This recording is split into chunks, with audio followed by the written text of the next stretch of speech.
Let's bring in Liberal Senator Dave Sharma now. Senator, good to see you. Thank you so much for joining me. As I said just then, the horse is well and truly bolted on this. What do you make of this plan now to send Mark Dreyfus over to mend relations? Well, I don't think it's anything more than a pre-election gimmick or a stunt, Danica. I mean, Anthony Albanese took 5 weeks to speak to Benjamin Netanyahu after the 7th of October Hamas terrorist attack. Penny Wong took 4 months and had to be dragged kicking and screaming to go and visit Israel, and then she insulted them by refusing to go to the site of the massacres in the south.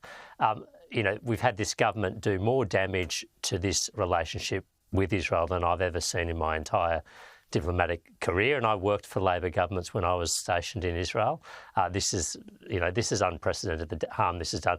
If Anthony Albanese thinks he can, by sending the most senior Jewish member of his government, go and patch everything up, all the damage he's done, all the damage Penny Wong has done, all the vitriolic attacks they've made, all the harmful votes in the United Nations system, if they think a visit by a Jewish Australian is somehow going to mend things, they are, sorely misled.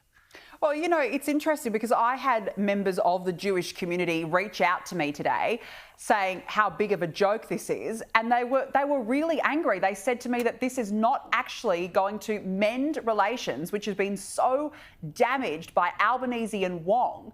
It's too far gone now, Senator. This is the problem. This is the issue that Labor has created in its own backyard. I think that's absolutely right. It looks tokenistic. It looks too little, too late. Bear in mind, Mark Dreyfus has the portfolio of Attorney General. This is not normally someone who you would be sending on foreign affairs, but Penny Wong is obviously effectively persona non grata in Israel. There would be no point sending her unless they wanted to do further damage to the relationship. So this is who they're left with. But I would suggest if they want to get the relationship in better repair, 1, start taking anti-Semitism seriously. 2, restore bipartisanship to our support for Israel's right to exist in peace and security and a negotiated two-state solution. And 3, stop with the gratuitous criticism of Israel at every turn rather than calling for the hostages to be released, which is what would bring this conflict to an end. Absolutely. And, the Prime Minister was today asked why he nor Penny Wong are going. Well, as you said, Penny Wong went over there only because she was kicking and screaming. But the question has to be asked, Senator, why has our Prime Minister not gone to Israel yet?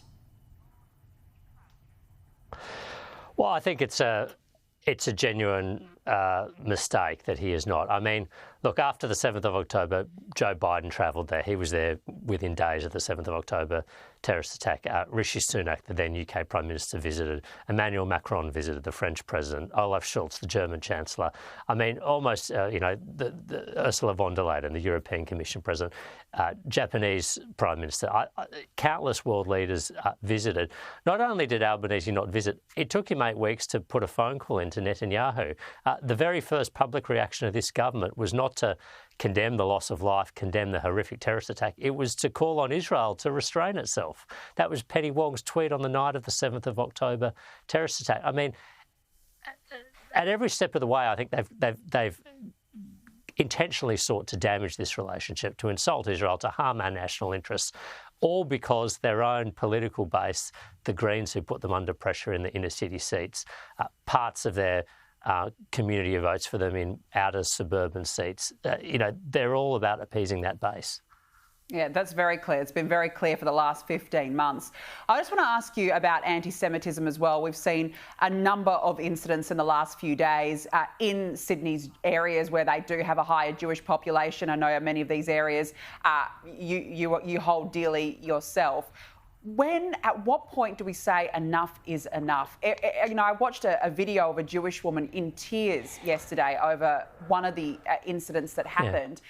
And your heart goes out to these communities, but this is the fear that they're living in every single day, isn't it?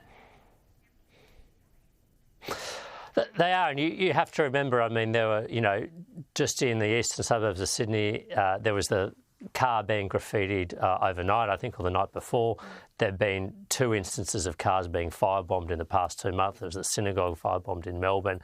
I think it's been allowed to run unchecked, and as a result, this community is is living in fear. I was pleased to see that someone is facing court and has been arrested in connection with harassing two Jews outside a synagogue on the North Shore of Sydney.